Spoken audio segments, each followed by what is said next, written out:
So for some reason the automatic upload is going wacky, so I'll just do it this way. And I guess I'll put this on. Well, I'll send this to Abnera2 and Mr. Richard Winkle, and it was a reply to Mr. Richard Winkle asking me why does an emperor need to call an ecumenical council? And this is on Yusuf Al-Tahir, spelled incorrectly with an E. The video for Mr. Richard Winkle, why does an emperor need to call a council? Implied ecumenical, right? And I don't think anybody mistook that one for meaning just any, senator. And in it, I mean, you could watch it, but the long and the short of it is, the emperor calls the council, but it needs to be accepted by the people. Because I'll just read his comments. If you want to know, you know what? I won't even give you the long and short of it. I'm sending this to the two people, Mr. Richard Winkle and Ebonera. I'll put a link to the video in the description of this one. Mr. Richard Winkle says, I cannot think of anything to call a council on. Because at the end I said, is there really anything that we need an ecumenical council to resolve? I mean, wasn't it all resolved back over 1,000 years ago? He says, I cannot think of anything to call a council.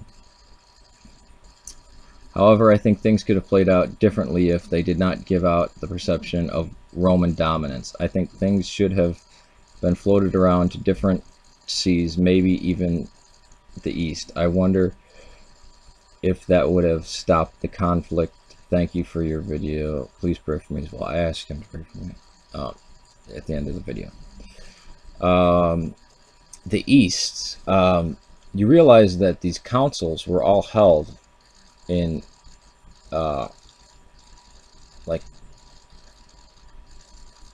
well, I think they were 100% in Anatolia. That's Asia Minor. That's modern day Turkey. Maybe some of them. No, well, Constantinople goes both sides, though.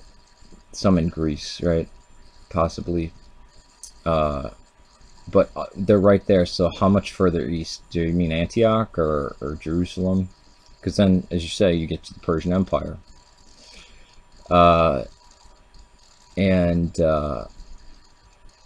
I say, it's there was just as many Monophysites in Constantinople as there were in Alexandria, or non-Chalcedonians, for everyone phrase it. And I've made countless videos on how we don't need. I mean, I made a well over 30-minute video. I think it was 45-minute video about how the emperors were. It sucked. I mean, it was.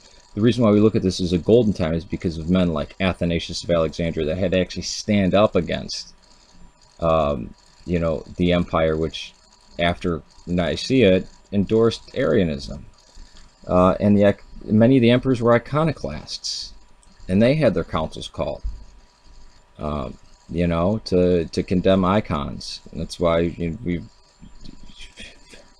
sometimes we recover stuff from archaeology, and there's an old icon, but a lot of the icons were destroyed. It's just sad. A lot of the actual relics were destroyed. Just, this is hindrance, all this kind of stuff. But with the Persians, the Nestorians took refuge in Persia, but Persia was Zoroastrian. I mean, that's what it was, and it was a minority. The Nestorian Christians were a minority in Persia. So, of Roman dominance, well, Egypt was well a part of Rome, well respected, and they didn't look down on. I mean, Alexandria was more prestigious than Constantinople, and if we're talking about Rome as the city, that was a backwater. I mean, this is the actual city of Rome. I mean, a lot of times when we talk about Rome and Eastern Orthodox Church, we're actually talking about Constantinople, right? But Rome, the Italian city, if you look at the Byzantine Empire, they just held parts of Italy and just Rome, just to hold on to it, just because that was an ancient Christian see, and that's what that was there. And it was first in honor, said, not in power, not in authority, in honor, like the oldest brother or whatever. And that reason, I mean, this is why the ecumenical patriarchate, I don't like to even call them that. The Russians refuse to call them that. And I think there's, I mean, if you want to talk about Greek dominance, I mean, that's something that I've made plenty of videos on, which I despise. That's why I don't like people saying, oh, you're Greek Orthodox. I'll say I'm Eastern Orthodox, or I'm, you know, Antiochian Orthodox, Greek Orthodox, you know. But how much further east did Christendom go? I mean, because Constantinople was on the extreme end. I mean, maybe it would have been different if things were held in Ireland, but if you look at Constantinople, that's where the crossroads were. Mr. Richard Winkle, I get it. Your comment is well received and awesome, and we should talk more. It's this one by Abnera that kind of throws me for a loop. Yusuf, spelling my name correctly.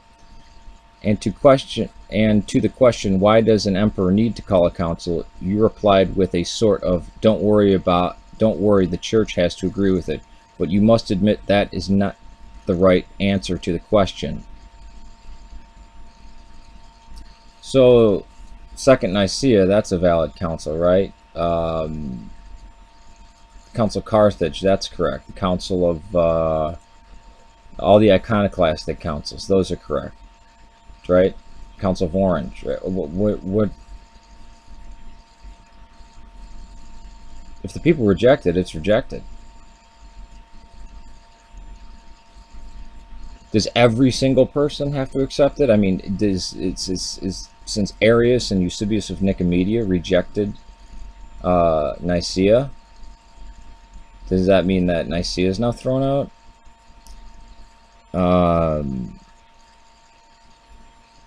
Let me rephrase it then. Where has the church has established, as if it were almost dogma, that without an emperor, the universal church cannot gather and decide issues pertaining to the faith?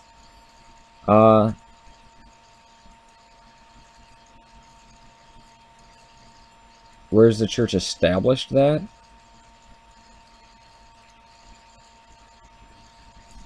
Kind of goes over my head. Let me think about this for a second. Again, I had said this in the video, there's been synods, and then they're agreed. I mean, look at how we have saints, right? A saint is accepted somewhere, right? Like, let's say it's in Damascus or Moscow, and then it generally gets accepted by the church, and the church is one voice. Basically, this is a saint. This is valid. The reason why the ecumenical councils is where the bishops of the world come to decide an issue that's critical to Christology, right? Now, an issue pertaining to the faith, synods can deal with that.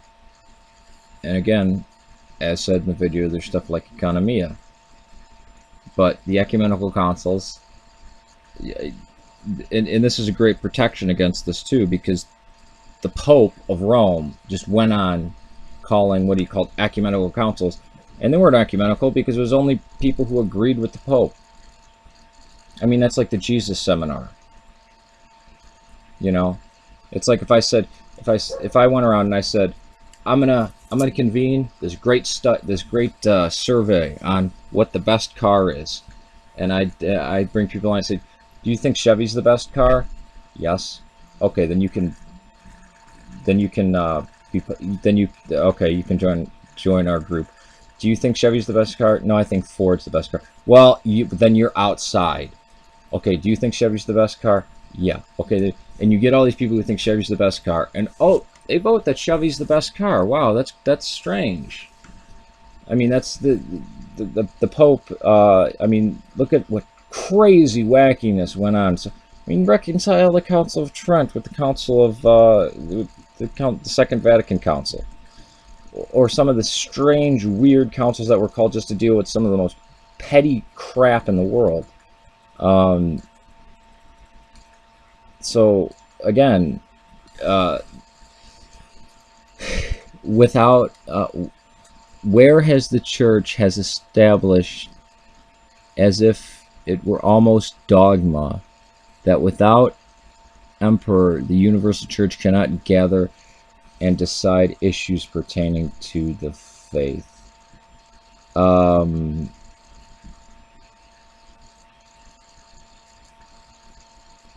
Well, there was the Council of Jerusalem where the heads of the church gathered. This was under the pagans, and this was at the very beginning of the apostles, so the absolute heads of the church, so we can almost say that's an ecumenical council. But again,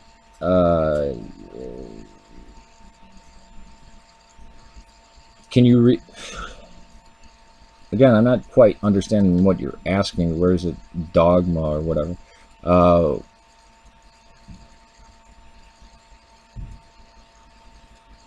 Where is it established that without an emperor, the universal church cannot gather and decide an issue?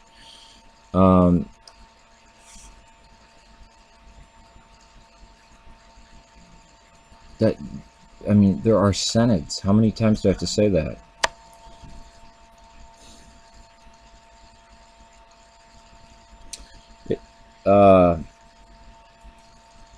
I'd love to talk to you. Maybe the three of us can talk on Google Hangout and hash this out. But or maybe it could be, you could ask that longer, or I don't know, maybe rephrase it in a different matter. But that the answer is that there have been councils called by the emperor that they made into law, that they destroyed the icons. And who was it? It wasn't the emperor. It was the empresses that overturned it. And they called the council and they said, no, we're going to get this straightened out. So I felt that I needed to respond to this too. And these are two people I dig. They're my viewers, and I respect them. So again, no hostility here between these two people. So take it easy. Peace to you. God save Serbia and Syria and Ireland. This has been Yusuf Ebnera 2. Please pray for me. And Mr. Richard Winkle, please pray for me. Take it easy.